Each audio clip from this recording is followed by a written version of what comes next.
माँ, ये जो माँ का पवित्र शब्द है ना, ये गौ माता के मुख से निकला है। वही माँ कहीं अम्मा हुआ, कहीं मम्मा हुआ, कहीं मदर हुआ, कहीं मैरी हुआ, कहीं माई हुआ, कहीं आई हुआ। उसी मदर शब्द से, उसी माँ शब्द से भारत माँ हुआ, गंगा माँ हुआ, गौ माँ हुआ, देवकी माँ हुआ, यशोदा माँ हुआ, पार्वती माँ हुआ, जगदम्बा माँ हुआ, मदर हुआ, मैरी हुआ, सब हुआ। आमना माँ हुआ, त्रिशला माँ हुआ, गौतमी माँ हुआ। यह शब्द गौ माता के मुख से निकला है।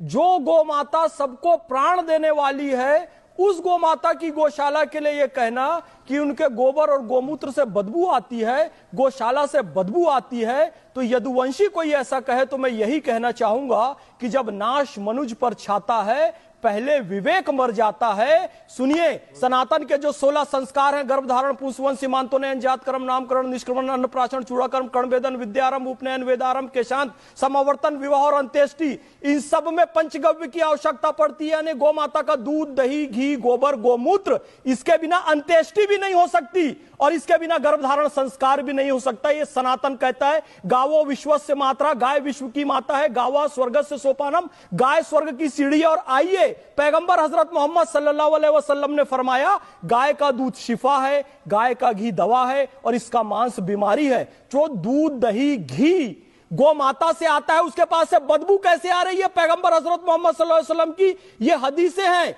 ईसा मसीह का जन्म कहां हुआ? ईसा मसीह का जन्म ही गौशाला में हुआ। आज भी ईसाई भाई 25 दिसंबर को छोटी सी गौशाला बनाएंगे, लकड़ी की गाय रखेंगे, बैल रखेंगे, उस गाय का चारा बिछाएंगे, उसमें बाल ईसा को सुलाएंगे। गौशाला में ईसा मसीह का जन्म हो रहा है। गुरु गोविंद सिंह कह रहे हैं, गोघात का दोष जग से मिटाऊं, गोहत्या का दोष जग से मुझे मिटाना है। भगवान श्री कृष्ण गोवर्धन पर्वत उठाते गोबर को ही धन कहा। गोपाल मणि जी गुरुदेव ने कहा कि कहूं धेनु निज सृष्टि रचना, मेरो मलमल शोधक बरना। मल नहीं, गोबर रचे पुरारी, सुनही कहूं निज मति अनुसारी। की मल नहीं है, गौ माता का गोबर है। खेत में हिंदू, सिख, ईसाई जो भी डाले, खेत उसका उपजाऊ बनेगा और सब कैंसर से मुक्त होंगे।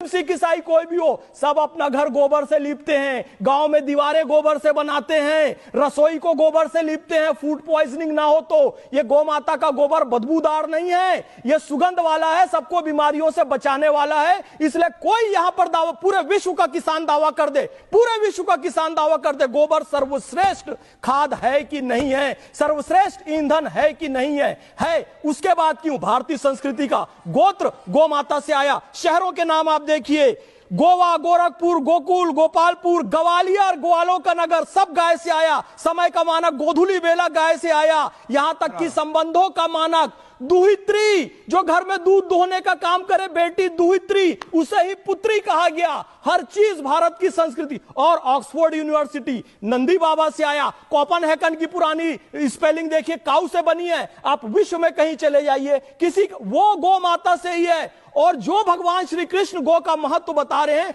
उनके वंश का एक व्यक्ति ऐश्वर भाई कलयुग में आकर यह कहे कि मुझे गोबर से बदबू आ रही है, गौशाला से बदबू आ रही है।